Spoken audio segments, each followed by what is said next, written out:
Hello everyone, how's it all going?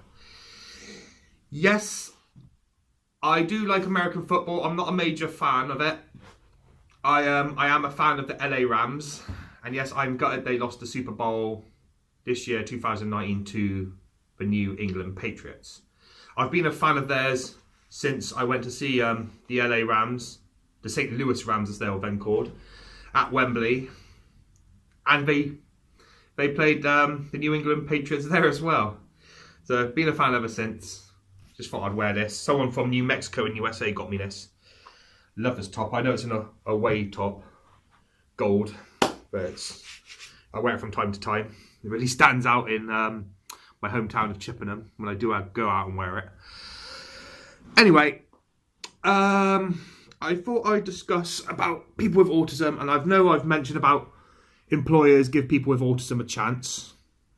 But I thought I'd talk about the subject a bit more. And employers need to get out the mindset that we are partly to blame if they turn us down, which I think is totally abhorrent and is totally outdated. And this mindset needs to change.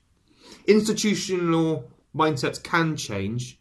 You think about what happened after Stephen Lawrence's murder and how the trial collapsed and everything, and you had the Macpherson report saying there was institutionalised racism. And I don't believe every cop is racist, but there was a lot of prejudice, and there's still a lot of that prejudice to this day, and we need to break down these barriers in terms of the way people look at autism and employment, because way too many people with autism are out of work, and this is abhorrent and a disgusting statistic in this day and age, and that needs to change. Excuse me. Yes, still a Liverpool fan first and foremost. Hope they can win the league. So the fact that so many of them think we're partly to blame for our woes, not just employers but people in general, that needs to change as well. I mean, think for example, if their daughter, their granddaughter, God forbid, if they have a daughter, granddaughter who's coming home from a nightclub, she gets dragged into an alley, and we all know the rest, right?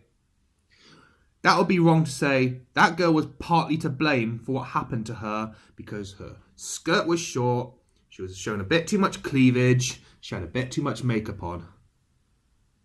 Do you know what I mean? What a horrible mindset to think she's partly to blame. We are not partly to blame for the way we are. Yeah? And don't put the blame on people like us, because that is just wrong. It's the mindset that needs to change. The mindset needs to change. I don't know. Maybe it's going to take 10, 15 years. I mean, you think about it, in Silicon Valley and the big tech giants, they're all employing people with autism. Look at the skills they bring. Look what they bring. Look what they have to look what they contribute. Look what they have to offer. If employers see past all that, struggling with communication, lack of eye contact, they can see past all that, wow, they'll have someone great in their team. They give them the chance, they give them the opportunity. I mean, I'm 42 years old. I have no criminal record. I've been out of work for 11 years. I have a clean driving licence, and I've always had a clean driving licence. So I hope all that kind of thing will be overlooked, say, 2025 and beyond. Because there's got to be change. It's bloody wrong that we're still persecuted and demonised and marginalised the way we are. It's got to change. There's got to be change.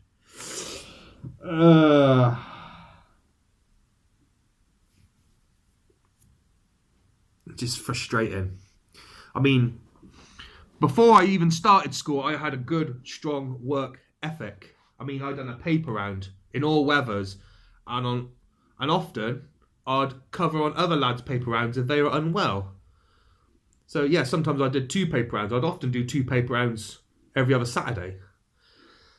I helped an Indian lady who ran a shop, and I'd help at the cash and carry. I'd load up all the supplies, unload them in the van. This was before I even left school. you know. But it's just, you go to a job interview and you see the body language, you see the huff, you see the roll of the eyes. Yeah. And they're always trying to find, you know. It's just so wrong. It's just so wrong. The way people look at things is just so outdated now. It really is. It's so frustrating. You can compare it to like a huge maze. But unfortunately, it has dead ends in every direction. And this could sum up my working life that I had up until I lost my last job. And it can be compared to, you think you're going somewhere at one stage. It's going, keep walking, you keep on walking. You're walking a lot more than you did the last time you hit a dead end. And all of a sudden, dead end. You go somewhere else, dead end. You go somewhere else again, dead end. And again, dead end. Someone's got to change. Someone's got to give. It really has. You know, the next generation deserves better. And I'm doing this for my son's generation. He has autism too. And I never knew I had it until he was diagnosed when he was 3. And I was... No, 3-4. And I was 31 at the time.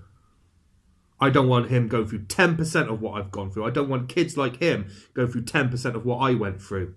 It's got to change. It's apartheid. That's how it can be compared to. Apartheid. Kids being let down at school, let down at their colleges, let down in the employment, not given a fair chance. When they are employed, they're just kept at the very bottom. You know, it's got to change. It's got to change. All right, I'll leave it there. Rant over. Take care and God bless. Bye for now.